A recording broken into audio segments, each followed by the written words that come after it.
Month. This morning we are addressing the 10th of Koichi Toi Sensei's 13 Rules for Instructors. I'll read this to you. Don't hold back when you teach. Understand that a student's progress is your own progress. Also, don't hurry to see the results. No one can master something all at once. Know that teaching requires patience. You should teach others with kindness and from their own point of view.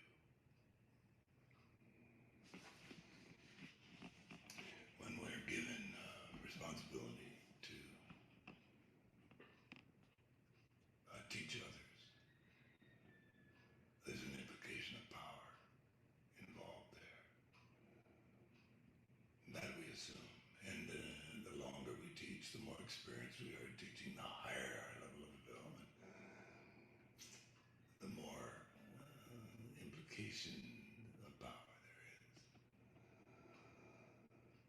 This particular rule of choices is specifically addressing this power. It's the elephant in the room, so to speak. When we become a teacher and we feel this power, we often think of ourselves as the tiger and the students as the lambs. But let me tell you, that's a very poor teacher. I would suggest it's the other way around. When you become a teacher, you tie yourself to the tree as bait. And then you allow the tiger to come and eat you. You are the goat tied to the tree. The students are the tigers. And once they consume you, you are immediately reborn on a higher level. And then you have even more to offer. And you allow yourself to be consumed again and again and again. This is the process of growing as your students grow and develop. We always say that we can tell the quality of the teacher by the quality of the students. Look around at your students out there in the world. What level of development have they achieved while they've been tied to you as student and teacher?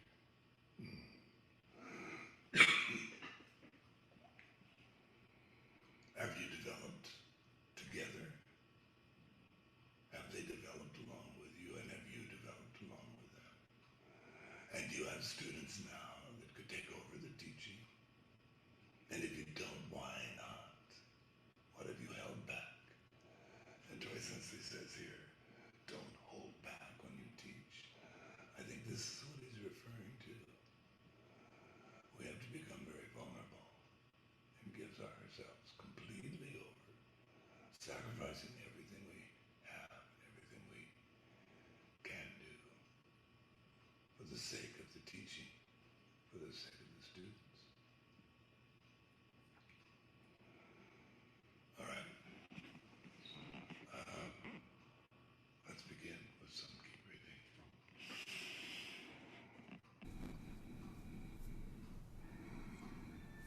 Hi, Sensei. Hello, Reina. Hi. Uh, in our group, there was myself, Joelle, Luz, and Kayomi. And we were talking about the metaphor of the tiger and the goat, and kind of figuring out what the metaphor was about. And so at first it might seem confusing, but then maybe being the goat, you have to be more vulnerable, and also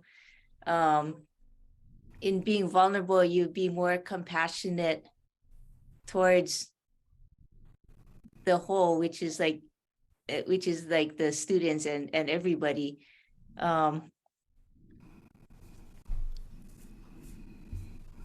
Everybody says everything's so good, and then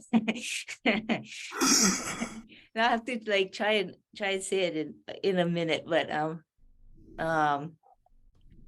I guess the other thing too is that when you put yourself in, in the other person's place, then lots of times then that would be something that allows everybody to progress, or to be connected and progress. And then also um uh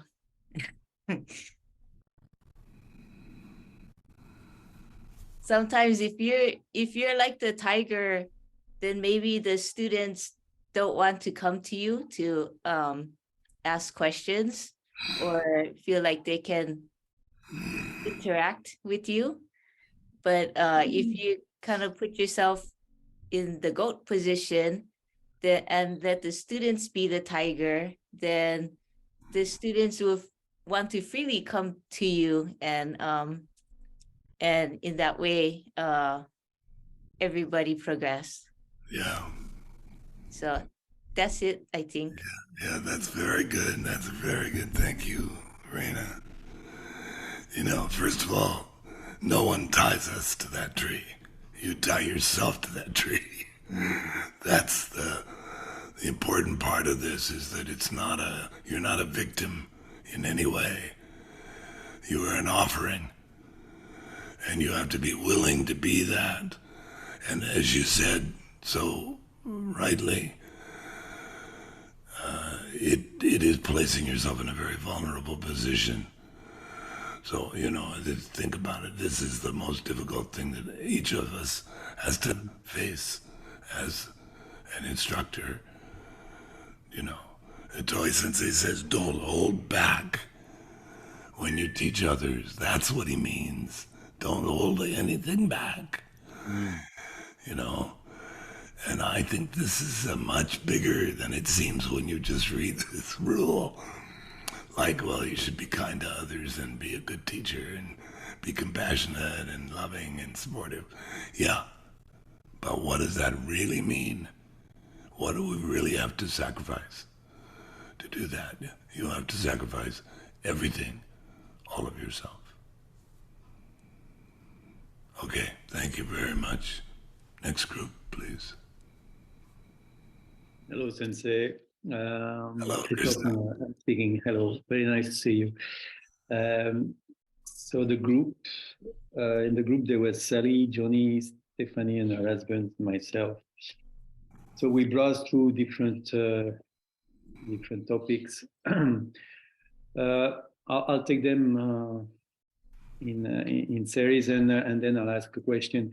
So there was we exchanged a bit our impressions, and we said it's actually pleasant as an instructor to be with students, because we can end up exploring together what it is about.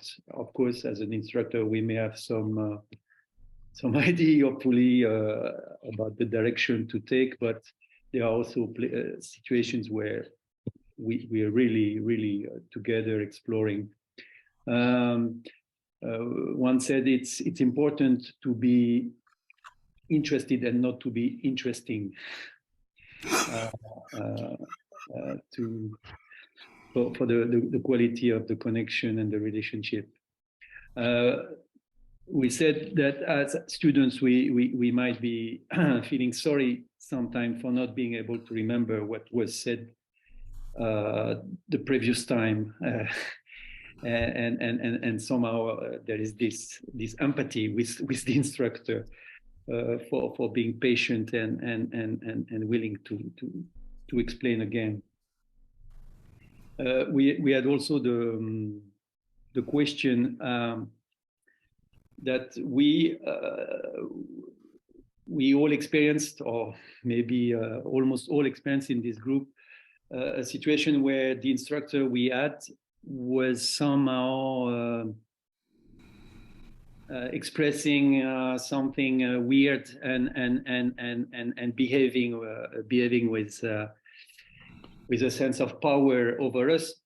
At least that was the perception we had, and different people around the table agreed on this perception. And the question was, how do we express our disappointment as students? How do we pass the message? How do we get along with a situation like that if the instructor does not feel somehow sound to us as students? Yeah, very, very interesting question. I hear this question a lot, more than maybe you might think. What do you do when you're dissatisfied with your teacher? First of all, it's not your job to correct the teacher. Your job is to learn whatever there is to learn, and everybody has something to offer. Sometimes we look over there at the cow on the other side of the fence, and we think maybe that cow looks better than our cow. But this is a big mistake to compare our teacher with another person. The teacher we have is the teacher we have, and there's a reason why we have the teacher we have. Always. So if you find something, a shortcoming, something disappointing, something unapproachable, it's not that you're wrong, but we need to ask why. Why do I have a teacher with this particular shortcoming? As you see, because this is our opportunity to awaken, not just to the art of Aikido, for instance, or the art of sewing, or the art of surfing, or whatever you happen to be learning from a teacher. Oh no, it's much, much bigger than that. This is your opportunity to discover who and what you are, and what you're here for. What is my purpose? And if you can see what the teacher you have right now is all about, it will help you much more deeply understand what you are all about. I think that's really an important thing to remember. Thank you, Sensei. Yeah, thank you very much. Okay, next group. So, Sensei, we're in group number 3 with Fincher and Roy and Jose. And what we discussed was either the application of patience or impatience, or noticing in ourselves as a mirror. Do we catch ourselves as being impatient to trigger that patience? And the definition for that was getting to be pause in ourselves before reacting to a situation that Roy was saying in instruction, and how the student perceives that instruction. One of the questions was that I have was, as you're instructing a student and they don't get that instruction or follow that instructions, and you're repeating it over when it's not working because of their being patient to support the students to follow the instructions, and it's still not being followed, how would you take that instructions, even explain the instruction in a different way for imagining that the student is not following that instruction that you're focusing on? Toy Sensei says here, you should teach others with kindness and from their own point of view. Excuse me. Now that translation that we're using there, I'd like to go back and look at that again, particularly in lieu of what you're asking there. of course, we all have students like that. What you would suggest. It seems like you've been teaching again and again and again, and it hasn't gotten through. And I remember very distinctly Toi Sensei, Koichi Toi Sensei, who was, in my mind, probably one of the greatest teachers of all time. He was phenomenal in his ability to communicate some very abstract and difficult things to understand. But I remember clearly on several occasions him expressing his frustration that no one gets what I'm saying. That's what he would tell us. None of you understand what I'm saying. So I think there's always going to be that. But, you know, I think that, of course, and then maybe you suggested this yourself, the answer with a student or a group of students that doesn't seem to be getting what you're trying to communicate to them is to understand why. What is it about their point of view, their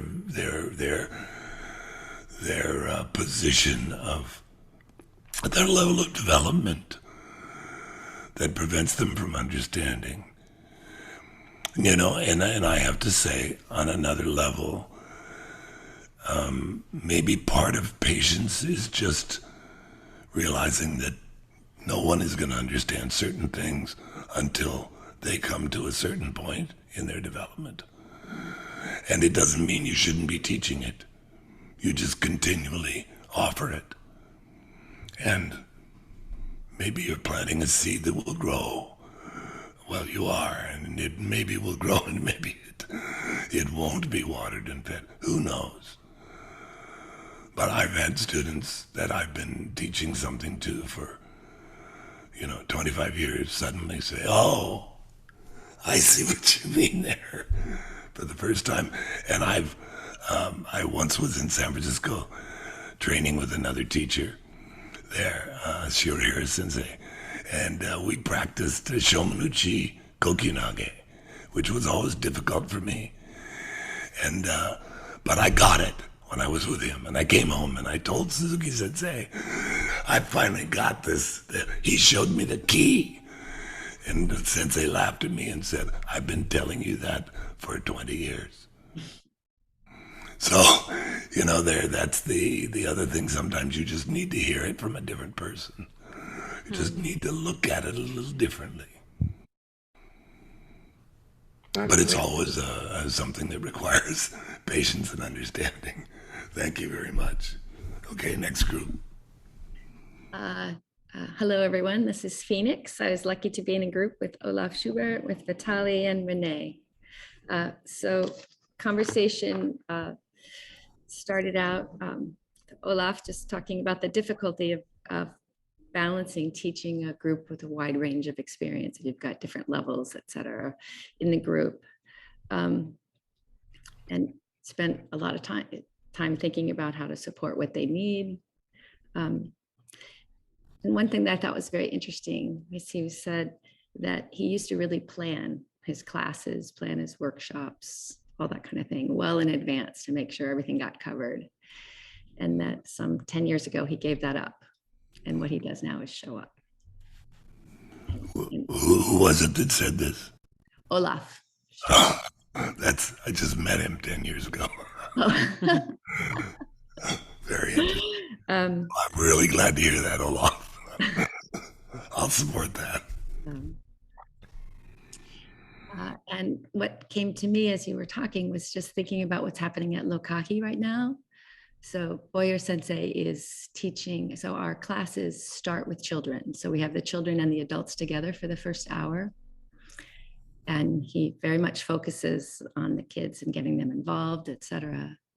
And just watching that process, I mean, it just, I can't explain it, but as a student, I learned so much from that because I see how he does it, so to speak.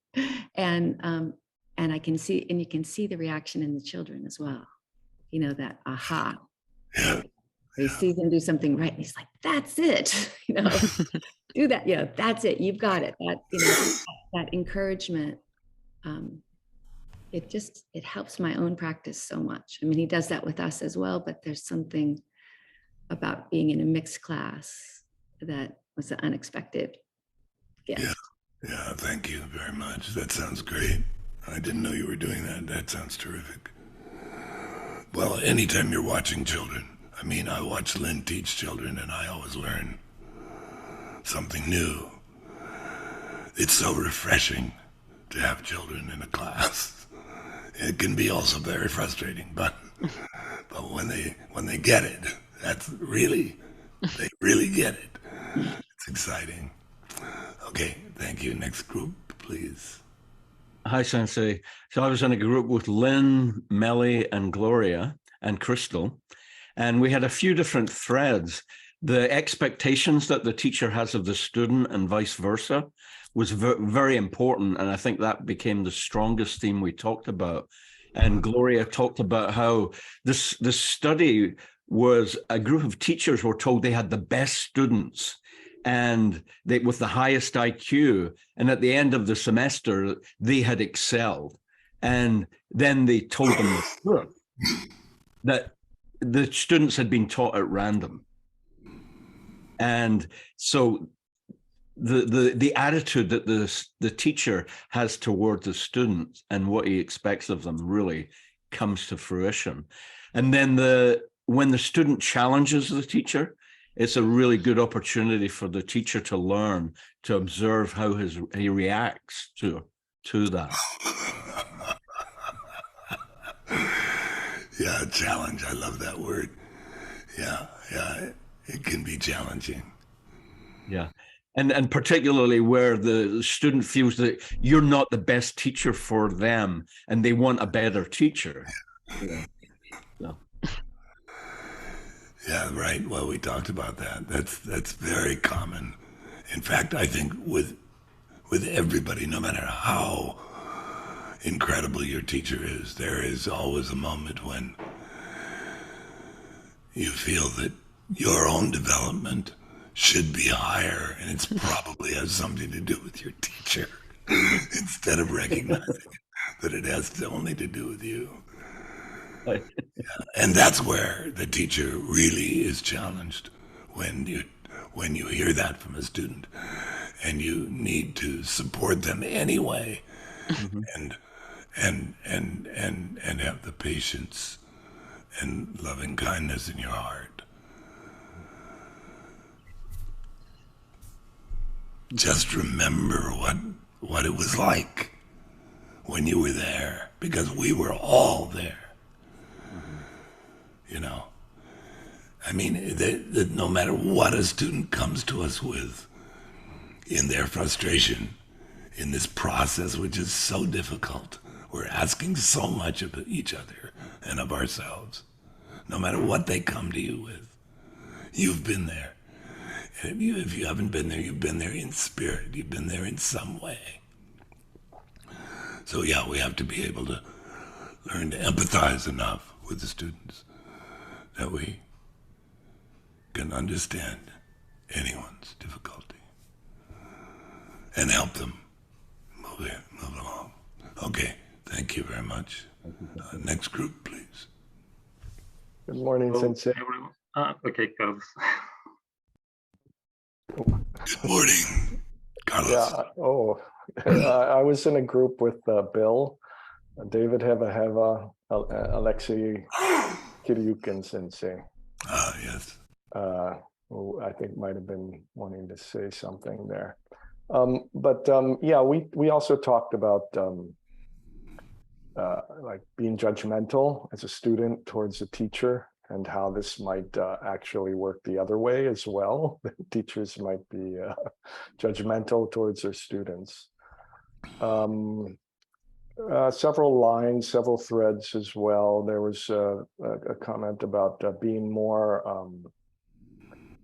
feeling more free as a teacher than as a student in class to do Aikido movements or the things we're practicing, being less self-conscious as a teacher. And then also about not using our students as when we're, if we're instructors, to not use our students to nourish our own egos. This is also a big thing that we discussed. And then the question that came up is, so in that context, how to be more open as instructors towards our students, how to be more vulnerable, how to take more risk. What does that mean for an instructor? Yeah, well, I spoke to that just a bit earlier on. I think it's important in our practice to understand that all of the pain and all of the joys, in fact, all of the senses, all of the thoughts, all of the emotions, it's all just scenery. We tend to get lost in the forest of scenery in our lives. And until we find the core, the foundation of being, which we call maybe Taiga or in Aikido when we're practicing Shukyo, whenever we find that there's no difference between all of that scenery and the original being, then we'll never be distracted again by the whims and difficulties. In other words, it's like, if you're eating something that's really spicy and someone offers you a bite of a carrot, it's just not interesting at all. There's nothing there. But if you just eat a carrot that's really just a good, fresh carrot and take a bite, it's splendid. I'm not sure that's a perfect metaphor, but it's something like this. It's like we're so impressed. We suffer so from our pain and our pleasure. It becomes our whole life, and we forget that that's just scenery. That's not it. That's the challenge, And so this business of tying yourself to a tree, as the bait, becomes not only natural, but you are already there if you're wise enough to see it. That's what being born means. So of course, we come upon this question of what it is that, motivates me or helps me to find my way to this kind of vulnerability that's required. We find ourselves, I'm sure, asking this question again and again in our lives. But each time when that question comes up, it means we're close. In that instant, we're closer to understanding it, or the question wouldn't be there. So it's in the question is the answer.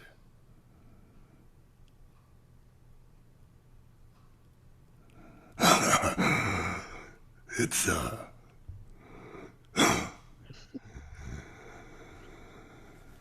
yeah, well, it's all very moving and very piquant, we have this word. It's like so it's like when you have something that's so beautiful and vibrant and cherishable, then it's not difficult to give yourself over to this. I think that's the way to say Okay, thank you very much. What were you the last group? Were you group 6? I think you were. Is there anyone else? I think not. Okay, well, thank you very much, and we'll close the class now. Have a nice week. Aloha. Domo arigatou gozaimashita.